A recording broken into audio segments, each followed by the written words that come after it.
Welcome to another edition of Super Low Rent Sports Talk Theater. I'm Joe Ovias, and this is the Koran-reading, tree-hugging, liberal, hippie North Carolina grad, Chris Clark. How are you this week, Chris? Doing fine, Neck. How are you? Neck? There's no such thing as a Cuban neck. What are you talking about? I'm sorry, where did you go to school? Oh, yeah, I went to NC State. It's rivalry week! It is rivalry week. It's when everyone shows their true colors around the triangle, and who are we not to be a part of showing our true colors in the spirit of the Carolina State rivalry? Absolutely. So let's just fly the freak flag here and wait. Sorry. Yeah, here we go. Yeah, let's get this right. Should have gotten that straight in warm-ups. Yeah. Well, we can edit that out. No big deal.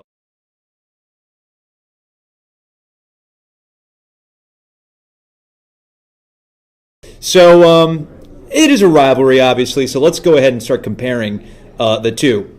We'll start with main congregating areas. The Brickyard for NC State, for instance. I spent a lot of time there, and it's, it's okay, it's nice. It's not thrilling, it's nice. Carolina, meanwhile, has the Pit. Ooh, boy, it's a bunch of brick, but sunk into the ground. Man, that's exciting, too. Well, it comes with religious crazies. So does NC State. That's always fun. Anyway, Gary, how I miss that guy. Let's compare the streets, shall we? For NC State, you've got Hillsborough Street. I spent way too much time at Mitch's Tavern, maybe a little East Village in between classes, which was a mistake during one of my operations management classes. I'll never forget that day. What about Chapel Hill? Well, Franklin Street is the street that most people like to congregate on. I spent most of my time back on the corner of Hillsborough and Rosemary as a patron of Bub O'Malley's. Oh, yeah, because that's, high-class establishment. I'm sorry. When did Mitch's get a 4-star rating? Was it in Bull Durham? Thank you very much.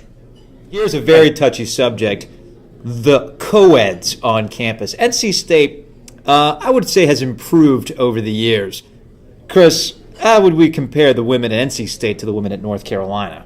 Well, the women at State, awesome. I've seen and known a few, but Carolina girls do have something special. Wouldn't you agree, Joe? Yes, Chris. Carolina girls are very special, like my wife. Yes, that's who right. Went to North Carolina. Okay, I can't. That was completely unfair because if Joe doesn't answer the Carolina girls are better than State girls, then someone is sleeping alone on the couch tonight. We don't want that at all. Here we go. Excellent. Thank you very much. Thank you very much. All right, Chris, we have another discussion to have. Famous alum. Compare and contrast these famous individuals who gained degrees from their respective institutions. For NC State, we've got John Tesh, host of Entertainment Tonight, former host of Entertainment Tonight, and, of course, music sensation in the Muzak world. Easy listening, new age? When it comes to elevators, no one dominates like John Tesh. Mm-hmm. Going like this. Thank you. Dig that crazy Tesh magic. Who do you have? Oh, well, the University of North Carolina can boast that James Taylor was a part of their illustrious alumni base.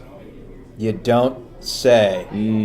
Let me do the sing-song where everything sounds like something about Carolina being on his mind. Yes, I'm gone to Carolina in my mind. It's really just a comparison of which artist makes your testicles shrink less. Singer-songwriter or keyboard maniac? Sorry. I'm going to call that a push. Is it a yeah, it's a push. Who claims John Edwards?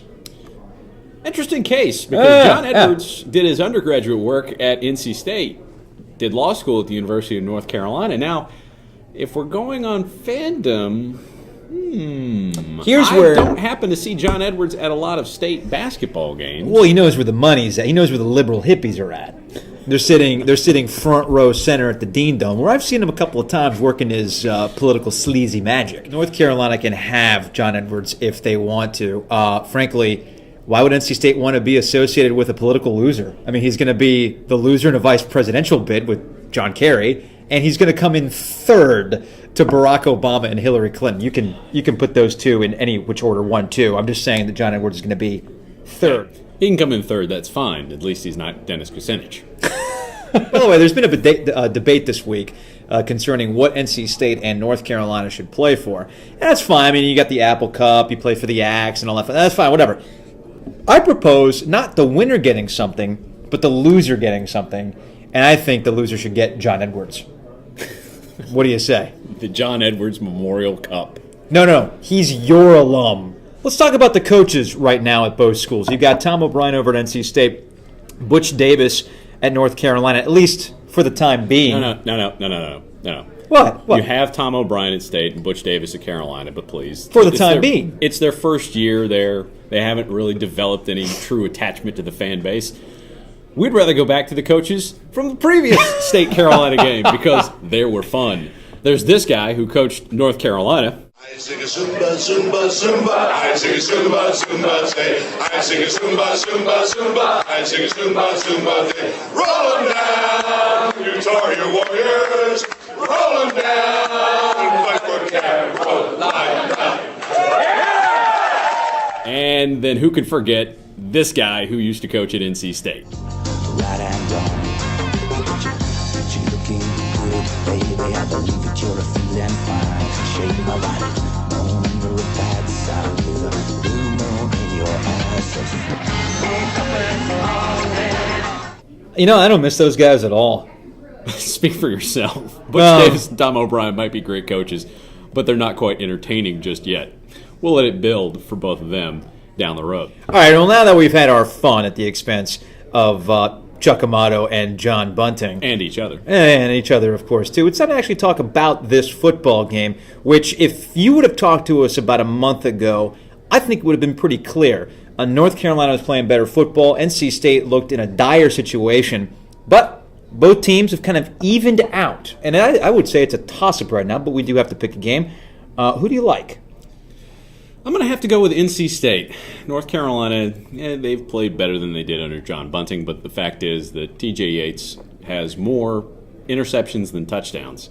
Daniel Evans is actually playing well right now, and I think that Dana Bible, as an offensive coordinator, has finally worked something out that fits with what Daniel Evans can do. I like the chances for State to play a better game than North Carolina and win this at home. Carter Finley, great place to play. The fans, I think, for once will be happy when they leave this game. It's just funny because you're the one wearing a North Carolina hat. I'm the one wearing an NC State hat. Now, I'm actually going to go with North Carolina in this game.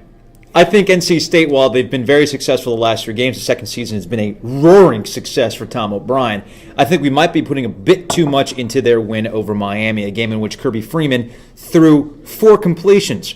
3 of those went to NC State's players. I don't think TJ Yates is in that same boat. Plus, NC State's run defense has been a little shaky at best. But their turnover margin has been absolutely fantastic, so they've got that going for them. But I'm not going to go X's and O's.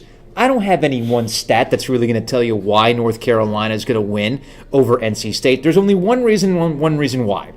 Which is? State Nation. They love to set themselves up for disappointment. With State Nation, something always happens that makes them feel absolutely miserable. In fact, and I should know this because I went to the school and I know enough State fans that are still good friends of mine, they like to feel miserable. They don't know what to do with success sometimes. So that's why, based on karma alone, I know it's not a very good argument because it's not very factually based, but based on karma alone, I'm going to go with North Carolina's game just because I think it would be amusing. Joe Ovius, low-rent Red Sox fan. Cheer it up, and don't forget, I hate your posse as well. I hate your posse, too.